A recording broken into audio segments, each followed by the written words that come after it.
Соңку суткада пневмониядан 74, коронавирустан 11 бейтап каза болду. Жалпы каза болгондордун саны апрель айынан бери 160 кишини түзүүдө. Ал эми пневмониядан март айынан бери 571 адам көз жумган. Бүгүн болсо 439 жаңы учур катталды. Анын 105 медицина кызматкерлери. 13 июлда Жалал Абад облусунун Алабука районундагы Чоң Сай айылында 5 турак үйдүн чарбалык тилкелерин сел суулары каптаган. Сел ички чарбалык унаа жолдорго, арыктарга кум жана шагыл толтуруп, бир ички чарбалык көпүрөнү алып кеткен. Мындан сырткары 50 баш койду агызган. Ички чарбалык унаа жолдору калыбына келтирүү жумуштары бүгүн дагы улантылууда. Түркия менен Япония Кыргызстанга жардам көрсөттү. Гуманитардык жардам 20 жасалма дем алуучу аппараты ИВЛ, 50 кычкылтек концентраторы, 20 000 комплект ПЦР-тест, коронавирус аныктоо үчүн колдонулган 20 000 комплект реагент, 50 000 коргоочу маскалар N95, 100 000 хирургиялык маска, 35 000 коргоочу кийимдер, 2 000 органикалык айнек, 10 000 пачка гидроксиклорокин таблеткаларынан турат. Япония социалдык өнүктүрүү программасынын алкагында Кыргызстанга 500 миллион йен бермек болду. Коронавируска байланышкан абалды эске алуу менен Япония өкмөтү жардамды медициналык жабдуу иретинде берүүнү чечкен. Анын катарында КТ аппараты жана магниттик резонанстык томография МРТ аппараттары бар. Чоңолайдагы Көксүү дарыясы көмүрдүн калдыктарынан булганууда. Ош облусунун Чоңолай районундагы жайгашкан Көксүү суусу акыркы 3-4 күндөн бери булганып агып жатат. Жергиликтүү тургундар экология бузулуп жатат деп тынчсызданууда. Койлор кородо калды, корона аралап. Саламатсыздар, урматтуу көрөрмандар, Ту медианын окурмандары. Биз азыр, менин атым Марат Акимбек уулу. Биз азыр Оштогу дары дармектердин баалары тууралуу түз эфир кылган атабыз.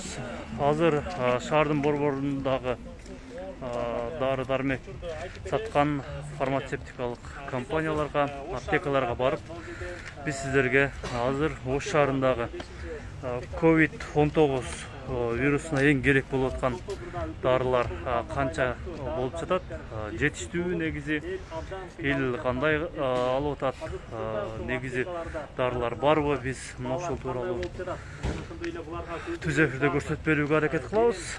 Менин атым Марат Акимбек уулу.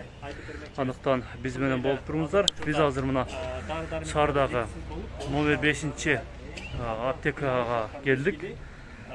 Дарыканага, азыр дарыканага кире берели. Бул жакта негизи элдер аз эле экен.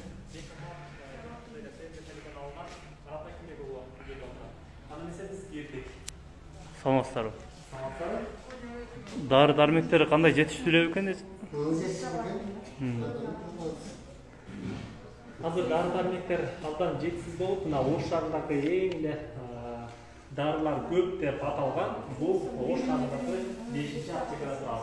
Өзүңүздөр көргөндөй, сыртта да адамдар бар. Эжеке, саламатсызбы?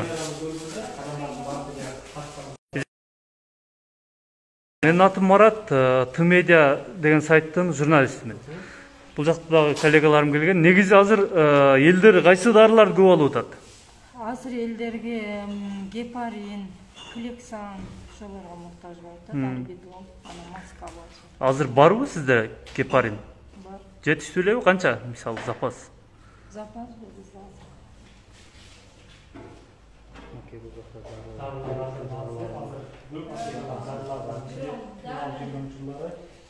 азыр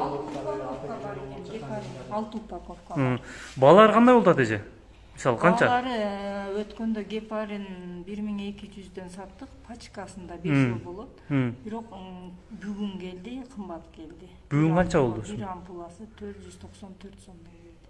Бир ампуласы. Азыр элдерге канчадан сатып атасыздар ошондо? Ошо элдерге 494 сомдон. Өткөндө премьер-министр брифингке чыгып, ушул гепаринде 443 сомдон болот, ошондон ашырбаш керек, биз контролдойбуз дегендей кылып атышты эле да. Билбейм. Бул баа албетте арзан сатылбайт, ошондуктан дарынын баасын дагы көзөмөлгө бар экен. Азыр негизи адамдар гепарин, клексан деген дарыларды көп алып атат. Жөнөкөй дарылардан парацетамол дагы көп алып жатат экен. Мен азыр упаковкасы деп айтышты бизге. Азыр мен сиздерге дагы бир аптеканы көрсөтөйүн. Дармек Фарм екен. Бұл аптеканың аты. Бұл жер азыр Болжол Бақыт үйінің жанында. Біз бұл жаққа кирип көрөлү.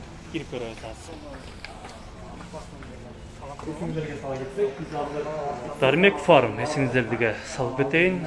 Дармек Фарм деген аптека бұл.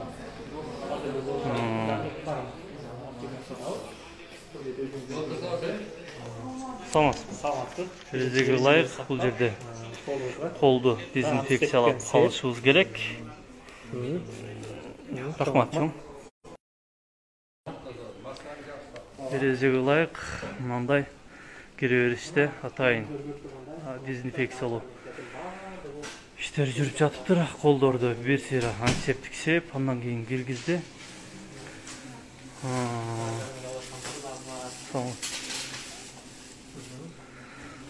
Бұл шаардын борборлук көчөлөрүндөгү чоң дарыканалар. Дармек Фарм деген дарыкана. Азыр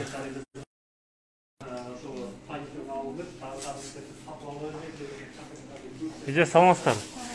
Мен атым Марат, журналистмин. Т-медиа деген сайттан келдим. Эжеке азыр адамдар кайсыл дарыларды көп алып атат?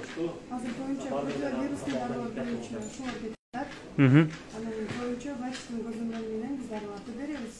Ушул дарылар эң боюнча витаминдер азыр. Анан ушул вирусный иммуномодуляторларды көп сурат. Көпчүлүк баягы аптекаларда гепарин, клексан, парацетамол дарылар көп алып атыптыр да, сиздерде кайсылар?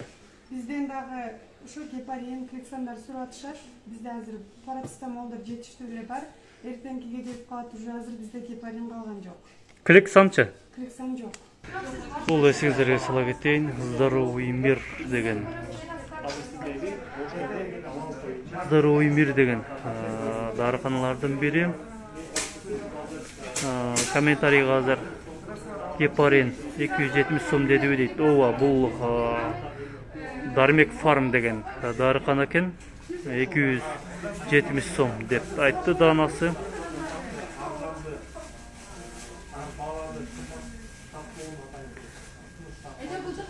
Биз азыр кийинки аптекага келдик. Саламатсыздар. Менин атым Марат, журналистмин. Т-медиа деген сайттан келдим.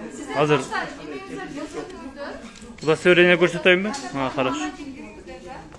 Азыр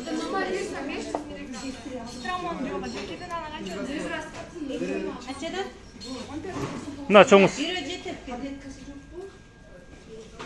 Буга эч кандай постон бойлогонбуз, бул маалымат иретинде гана биз болгондо бир 2-3 мүнөт гана сиздердин убактыңыздарды эле албай, иштеп атып бизге жооп берсеңиз болот. Канчасы менин суроолорум бар, анан. Чындыгында мына урматтуу көрүүчүлөр, өзүңүздөр карап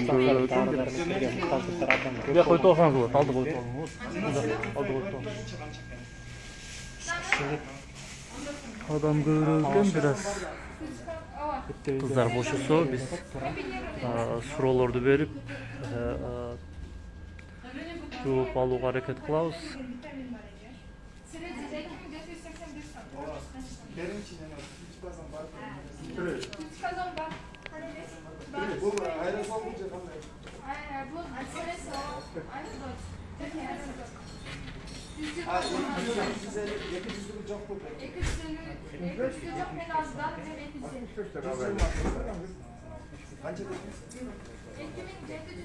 Хижама деген эмне деген түшүндүрө кетиричи деген. Хижама деген эмне экен дейт. Хижама каналдыруу. Каналдыруу, бирок бизде мындай сөз болгон жок да, туурабы? Ооба, жок. Урматтуу көрүүчү, бизде мындай хижама деген бизде маалымат берген жокпуз. Каналдыруу боюнча биз Ош шаарындагы ушул аптекалардагы бүгүнкү абал дары-дармектердин баалары вирусқа қарсы дәрі-дәрмектің бағалары, алар барлығы қанша сомдан тұрат, бағалар көтеріліп кеткен жоқпы деген таризде біз кесіптеш журналистер менен атайын Ош шаарындагы дарыканаларга кыдыруу жасап, жеке жаран катары эле баам салып жатабыз. Бошадыңызбы? Жеке азыр эң көп колдонулган дарылар кайсылар болуп атат? Эң көп алган. Азыр барбы сиздерде ошол? Мисалы, Арбидол канча? Канча ошол арбидолдор баасы?